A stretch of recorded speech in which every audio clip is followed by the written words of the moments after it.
Okay, I am Joyce John. ഞാൻ Thiruvananthapuram CET engineering കോളേജിൽ നിന്ന് മെക്കാനിക്കൽ എഞ്ചിനീയറിങ്ങിൽ ബിരുദമെടുത്താണ് എൻ്റെ പ്രൊഫഷണൽ ലൈഫ് തുടങ്ങുന്നത്.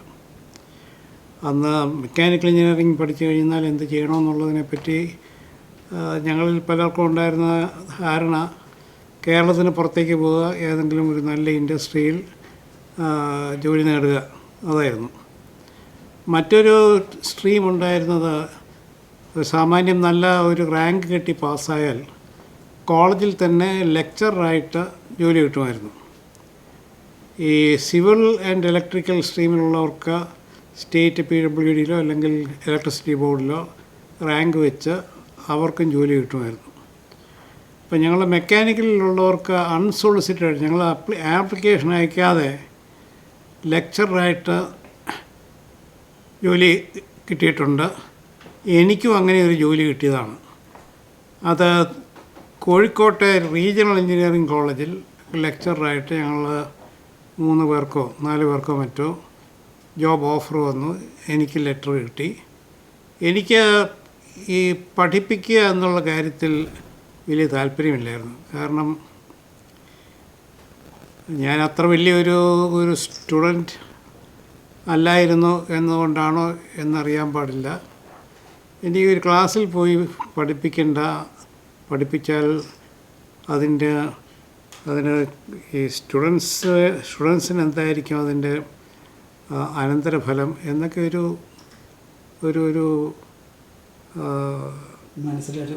മനസ്സിലൊരു പ്രയാസം ഉണ്ടായിരുന്നു.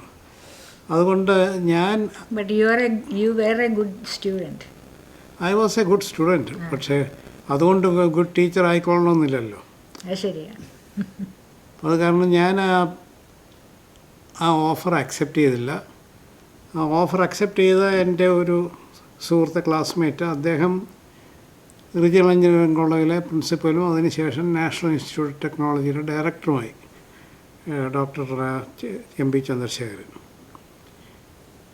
പിന്നെ കേരളത്തിന് പുറത്തു പോകാതെ കിട്ടുമായിരുന്ന ഒരു ജോലി, ഞങ്ങൾ ഫൈനൽ ഇയറിലായിരുന്ന സമയത്താണ് തുമ്പയിൽ റോക്കറ്റ് ലോഞ്ചിങ് സെൻറ്ററും ഈ സ്പേസ് സെൻറ്ററിൻ്റെ പ്രവർത്തനങ്ങളും ആരംഭിക്കുന്നത്.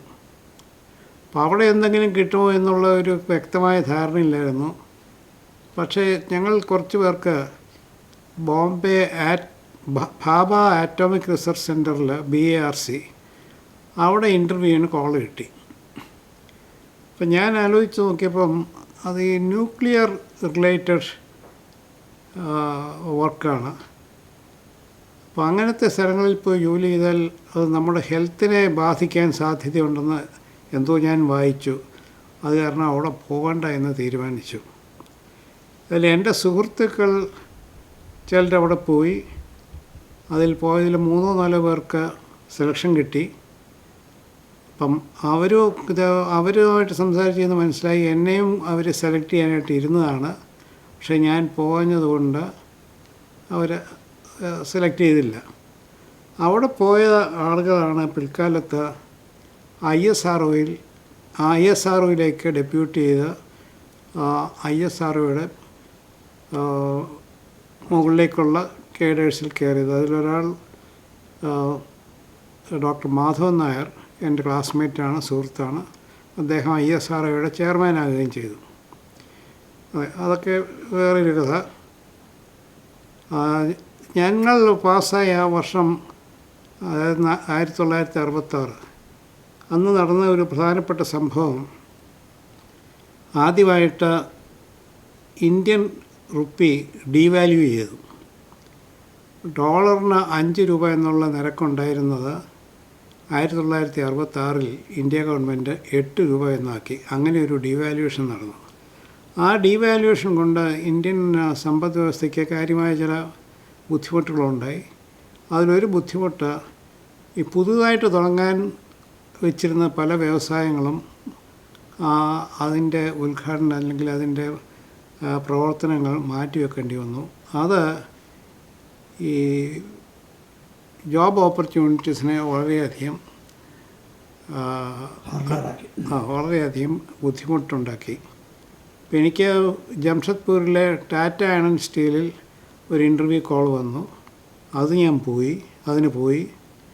അവിടെ ചെന്ന് കഴിഞ്ഞാണ് അറിയുന്നത് അവരൊരു വലിയ എക്സ്പാൻഷന് വേണ്ടി എല്ലാം പ്ലാൻ ചെയ്തിരുന്നതാണ്. ഈ ഡീവാല്യൂഷൻ വന്നതുകൊണ്ട് അവർ ആ പദ്ധതി വേണ്ടെന്ന് വെച്ചു. അപ്പം ജംഷഡ്പൂർ വരെ പോയത് വെറുതെയായി എന്ന് ചുരുക്കം. തിരിച്ചു വന്ന് പിന്നെയും വളരെയധികം ശ്രമിച്ച് അവസാനം മദ്രാസിൽ ജോലി കിട്ടി. മദ്രാസ് റബ്ബർ ഫാക്ടറി, അവിടെയാണ് എനിക്ക് കിട്ടിയ ആദ്യത്തെ ജോലി. അപ്പം ആ ജോലി തിരക്കേടില്ലായിരുന്നു, ശമ്പളം നല്ല മെച്ചപ്പെട്ട ശമ്പളമായിരുന്നു. പക്ഷെ എനിക്ക് അതിനോടൊരു പൂർണ്ണമായ സംതൃപ്തി തോന്നിയില്ല. നമ്മുടെ പ്രൊഫഷണൽ അതിന് മുമ്പോട്ടുള്ള കരിയർ പാത്ത് എന്താണെന്നുള്ളതിനെപ്പറ്റി കാര്യമായ സംശയമുണ്ടായിരുന്നു. അങ്ങനെ ഇരിക്കുമ്പോഴാണ് മദ്രാസിൽ ഇന്ത്യ ഇൻ്റർനാഷണൽ ട്രേഡ് ഫെയർ എന്ന് പറഞ്ഞൊരു വലിയൊരു എക്സിബിഷൻ നടക്കുന്നത്. ഇന്നത്തെ അണ്ണാനഗറിലാണത് നടത്തിയത്. അണ്ണാനഗർ ആ ഏരിയ ഡെവലപ്പ് ചെയ്തത് ഈ ട്രേഡ് ഫെയറിന് വേണ്ടിയാണ്. അപ്പം അത് വലിയ ഒരു സംഭവമാണ്, അത് പോയി കാണണം എന്നൊക്കെ പലരും പറഞ്ഞ് കേട്ടതനുസരിച്ച് ഒരു ദിവസം വൈകുന്നേരം അങ്ങോട്ട് പോയി. അവിടെ ചെന്നപ്പോൾ അതിൻ്റെ എൻട്രൻസിൽ തന്നെ നിൽക്കുന്നത് 2 ആനകളാണ്. കണ്ടു കഴിഞ്ഞാൽ ജീവനുള്ള ആനയാണെന്നേ തോന്നുള്ളൂ. പക്ഷേ അടുത്തേക്ക് ചെല്ലുമ്പോഴാണ് അത് ആർട്ടിഫിഷ്യൽ ആനയാണെന്നുള്ള മനസ്സിലാകുന്നത്. അപ്പോൾ ഈ 2 ആനകളുടെ ഇടയിൽ കൂടെ ഒരു സ്റ്റോളിനകത്തോട്ട് നമ്മൾ കയറണം. അവിടെയാണ് ഈ എക്സിബിഷൻ്റെ മെയിൻ എൻട്രൻസ്. ആ എൻട്രൻസിൻ്റെ മുകളിൽ എഴുതി വച്ചേക്കുന്നു fertilisers and chemicals Travancore limited FACT. അപ്പം ഞാൻ ആലോചിച്ചത് FACT എന്ന് പറഞ്ഞാൽ നമ്മുടെ നാട്ടിലുള്ള കമ്പനി. ആ കമ്പനിയെ പറ്റി കാണാനായിട്ട് മദ്രാസിൽ വന്നിത് കാണേണ്ട ഒരു സിറ്റുവേഷൻ ഉണ്ടായല്ലോ എന്നുള്ള ഒരു മുൻവിധിയോടുകൂടി ഞാൻ അതിനകത്ത് കയറുകയും ആ സ്റ്റോള് വളരെ വിശദമായിട്ട് നോക്കിക്കാണുകയും ചെയ്തു. FACTയുടെ പ്രോഡക്റ്റ് വളമാണെന്നുള്ള കാര്യം എല്ലാവർക്കും അറിയാം. പക്ഷേ അന്ന് ആ സ്റ്റാളിൽ അവർ പ്രദർശിപ്പിച്ചിരുന്നത് പ്രധാനമായിട്ടും അവർ തുടങ്ങിയ ഒരു പുതിയ ഡിവിഷനെ പറ്റിയുള്ള ഇൻഫർമേഷനാണ്. ആ പുതിയ ഡിവിഷനാണ് ഫെഡോ അഥവാ fertiliser FACT fact engineering and design organisation. ഈ ഡിവിഷൻ്റെ ഉദ്ദേശം പുതിയ ഫെർട്ടിലൈസർ പ്ലാന്റ്സ് അഥവാ മറ്റ് രാസ സംബന്ധമായ ഫാക്ടറികൾ ഉണ്ടാക്കാനുള്ള technical know how, engineering, management, അങ്ങനത്തെ സർവീസസ് കൊടുക്കുക എന്നതായിരുന്നു. അപ്പം ഞാൻ വളരെയധികം സമയം ചെലവഴിച്ച് ഈ ഫെഡോയെ പറ്റി ചോദിച്ച് മനസ്സിലാക്കി പഠിച്ചു.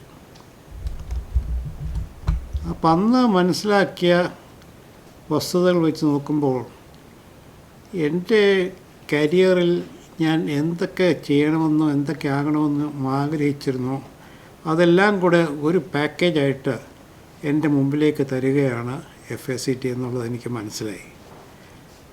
അപ്പം അവിടെ ഞാൻ മറ്റധികം സ്റ്റാളുകളിലൊന്നും പോയില്ല. പക്ഷേ FACTയുടെ സ്റ്റാളിൽ വളരെയധികം സമയം ചിലവഴിച്ചു.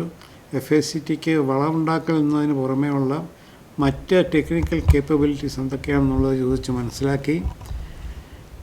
അവിടെ നിന്ന് ഇറങ്ങുമ്പോൾ തന്നെ എൻ്റെ മനസ്സിൽ എങ്ങനെയെങ്കിലും ഇതിൽ ചേരണമെന്നുള്ള ഒരു ആഗ്രഹം മനസ്സിൽ സൂക്ഷിച്ചുകൊണ്ടാണ് ഞാൻ അവിടെ നിന്ന് തിരിച്ചു വന്നത്. മദ്രാസിൽ വന്ന് അകപ്പെടുകയും ചെയ്തു. ഇനി എങ്ങനെയാണ് ഈ FACTയിലോട്ട് പോകുന്നത് എന്നൊക്കെ ആലോചിച്ചിരിക്കുമ്പോഴാണ് 2 ദിവസം കഴിഞ്ഞുള്ള പത്രത്തിൽ FACTയുടെ പരസ്യം. അവർ എൻജിനീയേഴ്സിനെയും മറ്റ് എക്സിക്യൂട്ടീവ്സിനെയും സെലക്ട് ചെയ്യുന്നു. അതിനുവേണ്ടി ആപ്ലിക്കേഷൻസ് ഇൻവൈറ്റ് ചെയ്യുന്നു. ഒട്ടും താമസിക്കാതെ ഞാൻ അതിന് ആപ്ലിക്കേഷൻ അയച്ചു. അപ്പോൾ അതിനൊരു പ്രിലിമിനറി എക്സാമിനേഷനുണ്ട്. ആ എക്സാമിനേഷന് മദ്രാസിലൊരു സെൻറ്ററുണ്ട്. ആ സെൻറ്റർ ഞാൻ താമസിച്ചിരുന്ന YMCAയുടെ താഴത്തെ നിലയിലായിരുന്നു. അപ്പോൾ യാതൊരു ബുദ്ധിമുട്ടും ഇല്ലാതെ ഇതെന്തോ ദൈവം നമുക്കൊരു കൈ കൊണ്ട് തന്ന ഒരു സമ്മാനം മാതിരി എനിക്ക് തോന്നി. പരീക്ഷ എഴുതി പരീക്ഷയിൽ എനിക്ക് ഏത് വർഷമായിരുന്നു സാറിന് ഓർമ്മയുണ്ടോ? 1967 അല്ല 68 കാണണം. 66 പാസ്സായി. 66 നവംബറിലാണെന്ന് തോന്നുന്നു ഞാൻ മദ്രാസിൽ ജോലിയിൽ പ്രവേശിക്കുന്നത്. ഏകദേശം ഒരു വർഷം അവിടെ ജോലി ചെയ്തു. 68 ആദ്യമാണ് ഈ സംഭവം നടക്കുന്നത്. അപ്പോൾ FACTയുടെ പരീക്ഷ എഴുതി. ആ പരീക്ഷ കഴിഞ്ഞ് അവർ ഇൻ്റർവ്യൂവിന് വിളിച്ചു. ഇൻ്റർവ്യൂ വളരെ നന്നായിട്ട് ചെയ്തു. അവരെനിക്ക് ജോലി ഓഫർ ചെയ്തു. ജോലി ഓഫർ ചെയ്തു എന്ന് മാത്രമല്ല, ഏകദേശം 2 കൊല്ലത്തോളം മദ്രാസിൽ ജോലി ചെയ്തു എന്ന പേരിൽ അവരെനിക്ക് അതിൻ്റെ ചില വെയിറ്റേജും കൂടെ തന്നു. അപ്പോൾ ശമ്പളം ഒരല്പം കൂടുതലാണ് തന്നു. അങ്ങനെ 68 ജൂണിലാണെന്നാണ് എൻ്റെ ഓർമ്മ FACTയിൽ വന്ന് ജോയിൻ ചെയ്തു. ഞാൻ വളരെ ഹാപ്പിയായി. ജനറൽ മാനേജർക്കാണോ റിപ്പോർട്ട് ചെയ്യേണ്ട ആ സമയത്തൊക്കെ? അല്ല, അത് FACT എന്ന് പറയുന്ന ഒരു വലിയ ഓർഗനൈസേഷനാണ്. അപ്പോൾ ജനറൽ മാനേജർ എന്നൊക്കെ പറയുന്ന ഒരു വ്യക്തിയെ നമ്മൾ നേരിട്ട് കാണുന്നത് തന്നെ വളരെ ചുരുക്കമാണ്. അതിൻ്റെ താഴെ ഒരു സൂപ്രണ്ട്, ഒരു എഞ്ചിനീയറിംഗ് സൂപ്രണ്ട്. മെക്കാനിക്കൽ സൈഡ് നോക്കാനാണ് സാറിന് അതെ, മെക്കാനിക്കൽ സൈഡ് നോക്കാൻ. എനിക്ക് ആദ്യമേ കിട്ടിയ ജോലി ഇവരുടെ കൺസ്ട്രക്ഷൻ സൈഡ് നോക്കാൻ വേണ്ടിയിട്ടുള്ള ജോലിയാണ് കിട്ടിയത്. ഉദ്യോഗമണ്ഡലിലെ പ്ലാന്റ് അവരുടെ 4ാം ഘട്ട വികസനം, ആ വികസന പ്രവർത്തനങ്ങൾ നടക്കുകയായിരുന്നു. അപ്പോൾ അതിൻ്റെ മെക്കാനിക്കൽ സൈഡിൻ്റെ മേൽനോട്ട ചുമതലയുള്ള ഒരു സൂപ്രണ്ടിൻ്റെ കീഴിലാണ് എനിക്ക് പണിയെടുക്കേണ്ടി വന്നത്. ആ ജോലി എനിക്ക് ഇഷ്ടപ്പെട്ടു. കാരണം പല കാര്യങ്ങളെപ്പറ്റിയും ടെക്നിക്കലായിട്ട് കൂടുതൽ പഠിക്കാനുള്ള അവസരം കിട്ടി. അപ്പോൾ ഞാൻ എൻ്റെ മേലുദ്യോഗസ്ഥൻ ആയിരുന്ന സൂപ്രണ്ട്, അദ്ദേഹത്തിനും എന്നെ ഇഷ്ടപ്പെട്ടു എന്നാണ് എനിക്ക് തോന്നിയത്. അപ്പോൾ ഞങ്ങൾ തമ്മിൽ വളരെ നല്ല ബന്ധമാണ് ഉണ്ടായത്. പിന്നെ ഈ ഡിപ്പാർട്ട്മെൻറ്റിൽ തന്നെ കുറേ കൂടുതൽ ടെക്നിക്കൽ പരിജ്ഞാനം ലഭിക്കുന്ന ഒരു അമോണിയ പ്ലാന്റ് ഉണ്ടായിരുന്നു. അന്ന് ഈ അമോണിയ പ്ലാന്റ് എന്ന് പറഞ്ഞാൽ അന്നും ഇന്നും വളരെ കോംപ്ലിക്കേറ്റഡ് ആയിട്ടുള്ള ഒരു ടെക്നോളജിയാണ്. അതിൽ പല വ്യത്യസ്ത യന്ത്രങ്ങളും അതുപോലത്തെ എക്യുപ്മെൻറ്റും ഉള്ള ഒരു പ്ലാന്റാണ്. കാര്യം പ്ലാന്റ് ചെറുതായിരുന്നെങ്കിലും അതിൽ ഉപയോഗിച്ചിരുന്ന ടെക്നോളജിയും എക്യുപ്മെൻറ്റും എല്ലാം വളരെ വേൾഡ് ക്ലാസ് ആയിരുന്നു. ഈ മെഷീനറി എല്ലാം വന്നത് ജപ്പാനിൽ നിന്നായിരുന്നു. അപ്പോൾ ജപ്പാനിൽ നിന്നും അവർ കുറേ എൻജിനീയേഴ്സിനെയും ഇങ്ങോട്ട് അയച്ചിരുന്നു. അപ്പോൾ അവരുടെ മേൽനോട്ടത്തിൽ ഞങ്ങളുടെ നേരിട്ടുള്ള ഉത്തരവാദിത്വത്തിൽ ആണ് ഈ പണി ചെയ്യേണ്ടിയിരുന്നത്.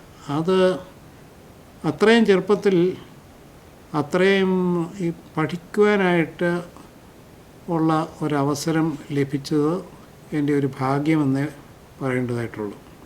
കാരണം അന്ന് എനിക്ക് അവിടെ നിന്ന് എനിക്ക് ലഭിച്ച അറിവ് എൻ്റെ കരിയറിൽ വളരെ വർഷങ്ങൾക്ക് ശേഷവും ഫലപ്രദമായി എന്നുള്ളത് ഒരു സത്യം മാത്രമാണ്. അപ്പം അങ്ങനെ ആ വർക്ക് ഏകദേശം അവസാനിക്കുന്ന സന്ദർഭത്തിൽ ആണ് ഈ ഫെഡോയുടെ ഡിസൈൻ സെക്ഷനിലേക്ക് അവർക്ക് ആളെ ആവശ്യമുണ്ട് എന്ന് എൻ്റെ സൂപ്രണ്ടിൻ്റെ അടുത്ത് അറിയിക്കുന്നതും എന്നെ അതിനുവേണ്ടി അങ്ങോട്ട് അസൈൻ ചെയ്തതും അന്നാണ്. അപ്പോൾ അത് ഫെഡോയുടെ ഒരു വലിയ ബിൽഡിംഗ്, ആ ബിൽഡിങ്ങിലൊരു സീറ്റ് കിട്ടും. അവിടെ ഇരുന്ന് ഇതെല്ലാം കൊച്ചി തന്നെയാണ്. എല്ലാം ഉദ്യോഗമണ്ഡൽ, കൊച്ചിയല്ല ഉദ്യോഗമണ്ഡൽ. ഉദ്യോഗമണ്ഡൽ എന്ന് പറഞ്ഞാൽ ഏറ്റവും അടുത്തുള്ള പട്ടണം ആലുവയാണ്. കളമശ്ശേരിയിൽ നിന്ന് അകത്തേക്ക് പോകണം. അപ്പോൾ it is more or less a desk job എന്ന് പറയാം. പക്ഷേ ഡ്രോയിങ്സ് ഉണ്ടാക്കണം, സ്പെസിഫിക്കേഷൻസ് ഉണ്ടാക്കണം, ഇത് സപ്ലയേഴ്സുമായിട്ടുള്ള ഡിസ്കഷൻസും കോർഡിനേഷൻസും നടത്തണം. പക്ഷേ എനിക്ക് ഈ പറഞ്ഞ ജോലികൾ തുടങ്ങുന്നതിന് മുമ്പേ തന്നെ അവർക്ക് തമിഴ്നാട്ടിൽ ഒരു പ്ലാന്റ് കൺസ്ട്രക്ഷൻ തുടങ്ങി ഇരിപ്പുണ്ടായിരുന്നു. ആ കൺസ്ട്രക്ഷൻ്റെ ചുമതല എടുക്കാനായിട്ട് ഒരാളെ ആവശ്യമുണ്ട് എന്ന് പറഞ്ഞ് എന്നെ നേരെ അങ്ങോട്ട് വിട്ടു. അത് FACTയുടെ തന്നെ തമിഴ്നാട്ടിൽ കടലൂർ എന്ന് പറയുന്ന പട്ടണത്തിൻ്റെ അടുത്തായിരുന്നു ആ പ്ലാന്റ്. അങ്ങനെ ആ പ്ലാന്റിൻ്റെ മെക്കാനിക്കൽ കൺസ്ട്രക്ഷൻ്റെ ചുമതല ഞാൻ ഏറ്റെടുത്തു. ഏകദേശം ഒരു വർഷത്തോളം ഞാൻ 2-3 പ്രാവശ്യം അവിടെ പോയി. അങ്ങനെ മൊത്തത്തിൽ ഒരു വർഷത്തോളം അതുമായിട്ട് സംബന്ധിച്ചുള്ള വർക്കുകൾ ഞാൻ മേൽനോട്ടം വഹിച്ചു.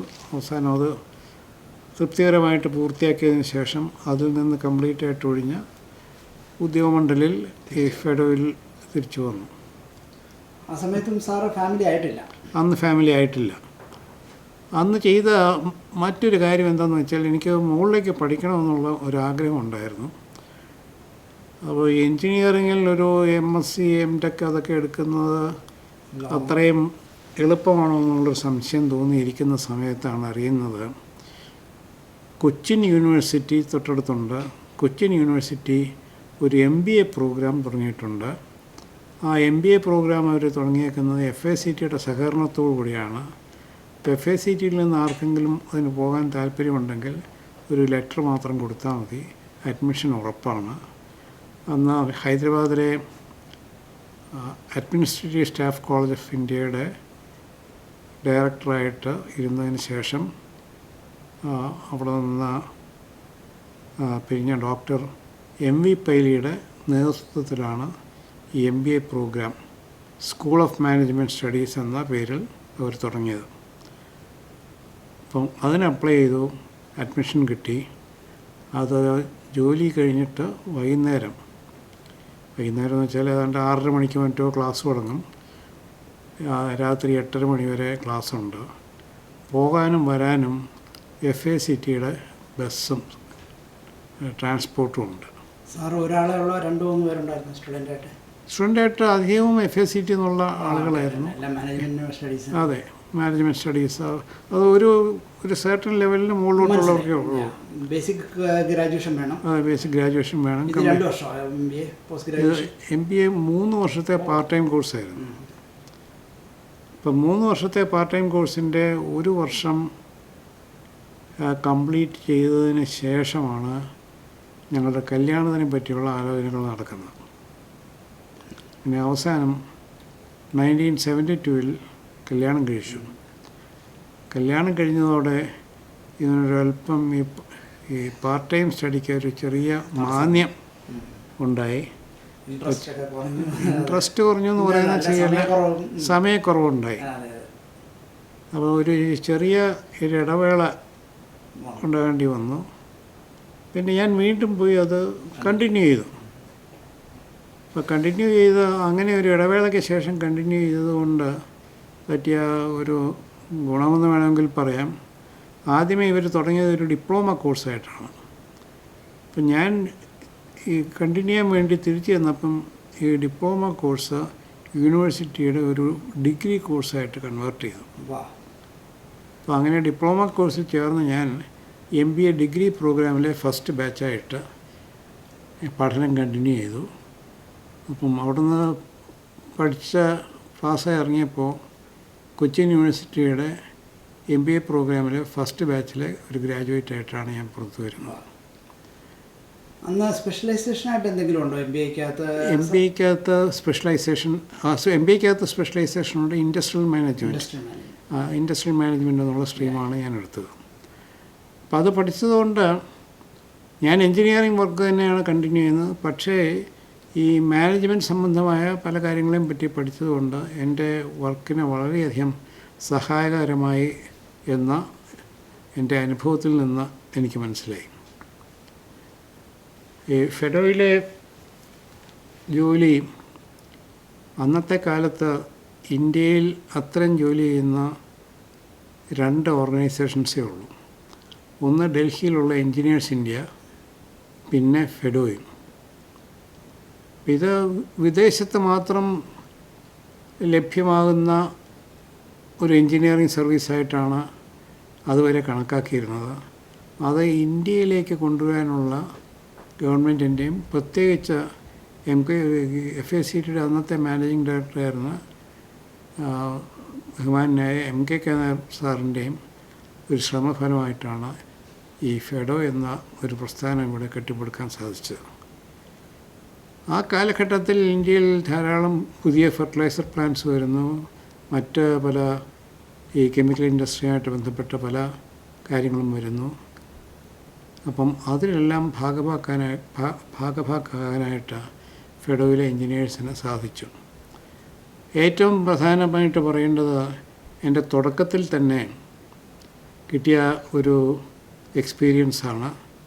അന്ന് ഞാൻ ചേരുമ്പോൾ തന്നെ ഫെഡോയ്ക്ക് മഹാരാഷ്ട്രയിൽ ബോംബെക്കടുത്ത് രസായനി എന്ന് പറയുന്ന സ്ഥലത്ത് ഒരു ഹൈഡ്രജൻ പ്ലാന്റ് നിർമ്മിച്ചു കൊടുക്കാനുള്ള ഒരു ടേൺകി കോൺട്രാക്റ്റ് ലഭിച്ചിരുന്നു. എഫ് എസ് സി ടിക്ക് അല്ല, ഫെഡോയ്ക്ക്. അപ്പോൾ ഫെഡോ ഒരു ഇൻഡിപെൻഡൻറ്റ് യൂണിറ്റ് എന്നുള്ള നിലയിലാണ് അന്ന് വർക്ക് ചെയ്തിരുന്നത്. ഈ കോൺട്രാക്റ്റൊക്കെ എഴുതുമ്പോൾ അതിൻ്റെ നിയമവശപ്രകാരം എഫ് എസ് സി ടിയുടെ പേര് വെക്കേണ്ടി വരും. പക്ഷേ ഫെഡോയ്ക്കായിരുന്നു അതിൻ്റെ ഫുൾ ഇൻചാർജ്. അപ്പം അവിടെ കുറച്ച് എക്സ്പീരിയൻസ് ഉള്ള ഒരാളെ വേണം, കൺസ്ട്രക്ഷനിലും മറ്റ് എക്സ്പീരിയൻസ് ഉള്ള ഒരാളെ വേണം എന്ന് പറഞ്ഞ് എന്നെ വളരെ പെട്ടെന്ന് അങ്ങോട്ട് പറഞ്ഞു വിട്ടു.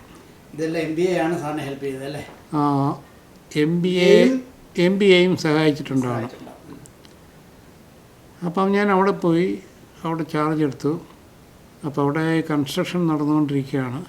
അപ്പം ഞാനവിടെ ചെന്നപ്പോൾ ഈ ഉദ്യോഗമണ്ഡലിലെ ഒരു കൺസ്ട്രക്ഷൻ ചെയ്ത ആ എക്സ്പീരിയൻസ് വെച്ചുകൊണ്ട് എനിക്ക് രസായനിൽ ചെന്ന് വളരെ നന്നായിട്ട് എൻ്റെ ജോബ് ഡ്യൂട്ടീസ് ചെയ്യാൻ സാധിച്ചു. ഈ കൺസ്ട്രക്ഷൻ നടന്നുകൊണ്ടിരിക്കുന്ന സമയത്താണ്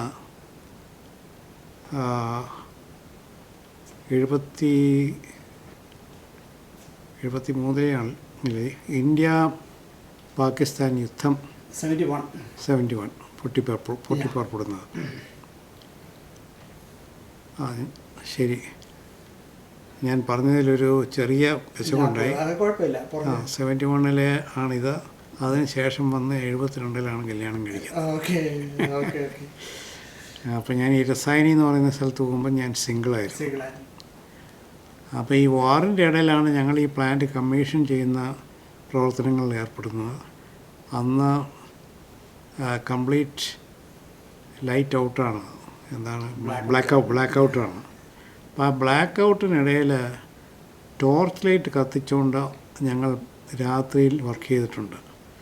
അത്രയ്ക്കധികം ഒരു ആവേശത്തോടു കൂടിയാണ് ഇതിൻ്റെ പ്രവർത്തനങ്ങൾ ഞങ്ങൾ ഏർപ്പെട്ടത്. അവസാനം ഇത് പ്ലാന്റ് കമ്മീഷൻ ചെയ്യുന്ന സമയമായി. ഈ കമ്മീഷൻ ചെയ്ത് ഉള്ള പ്രോഡക്റ്റ് ഹൈഡ്രജൻ ഗ്യാസാണ്. ആ ഹൈഡ്രജൻ ഗ്യാസ് ജപ്പാനിലെ സൂമിത്തോമോ എന്ന കമ്പനി നിർമ്മിച്ചു കൊടുക്കുന്ന ഒരു അനിലിൻ പ്ലാന്റിലേക്ക് ഫീഡ് ചെയ്യാനുള്ളതാണ്. ഇപ്പോൾ ജാപ്പനീസ് എൻജിനീയേഴ്സ് മറ്റേ പ്ലാന്റിൽ വന്ന് ഇപ്പോഴുണ്ട്. അപ്പം അവരുടെ അഭിപ്രായത്തിൽ അവർക്ക് വേണ്ട പ്യൂരിറ്റിയിലുള്ള ഹൈഡ്രജൻ ഇന്ത്യയിൽ ഉൽപ്പാദിപ്പിക്കാൻ സാധിക്കില്ല എന്ന തികഞ്ഞ വിശ്വാസത്തിലാണ് ജപ്പാൻകാർ അപ്പുറത്ത് കാത്തു നിൽക്കുന്നത്. അപ്പോഴാണ് ഞങ്ങളുടെ പ്ലാന്റിൽ നിന്നുള്ള ഹൈഡ്രജൻ അങ്ങോട്ട് ചെല്ലുന്നത്. അപ്പോൾ ഈ ഹൈഡ്രജൻ അവരുടെ പ്ലാന്റിലേക്ക് പോകുന്നിടത്ത്, ഫീഡ് ചെയ്യുന്നിടത്ത് ഹൈഡ്രജൻ്റെ പ്യൂരിറ്റി മെഷർ ചെയ്യുന്ന ഒരു ഇൻസ്ട്രുമെൻ്റ് ഉണ്ട്. അപ്പോൾ അവരുടെ ഇൻസ്ട്രുമെൻറ്റിൽ പ്യൂരിറ്റി ഒന്നും കാണുന്നില്ല. അവരാദ്യമേ വളരെയധികം വറീഡായി. അവരാദ്യമേ വിചാരിച്ചത് ഞങ്ങളുടെ ഹൈഡ്രജൻ വളരെ ഇമ്പ്യൂറാണ്, അത് കാരണം അവരുടെ ഇൻസ്ട്രുമെൻറ്റിൻ്റെ ആ റേഞ്ചിനും പുറത്താണ് ഞങ്ങളുടെ ഹൈഡ്രജൻ്റെ പ്യൂരിറ്റി എന്ന് പറഞ്ഞാൽ അവർ കുറച്ച് ബഹളം ഉണ്ടാക്കി. അപ്പം ഞങ്ങൾ ഈ ഹൈഡ്രജനും കൊണ്ട് ഇവരുടെ ലാബറട്ടറിയിൽ പോയി ടെസ്റ്റ് ചെയ്ത് കാണിച്ചു കൊടുത്തു. അപ്പം ഞങ്ങളുടെ ഹൈഡ്രജൻ ഇതിൻ്റെ സ്പെസിഫിക്കേഷൻ അനുസരിച്ചുള്ള പ്യൂരിറ്റി ഉണ്ട്. അത് കഴിഞ്ഞ് ആണ് അവർക്ക് മനസ്സിലാകുന്നത് ഞങ്ങളുടെ പ്യൂരിറ്റി അവരുടെ അനലൈസറിൽ ടെസ്റ്റ് ചെയ്ത് മനസ്സിലാക്കാവുന്നതിനേക്കാൾ കൂടുതൽ പ്യൂറാണ്.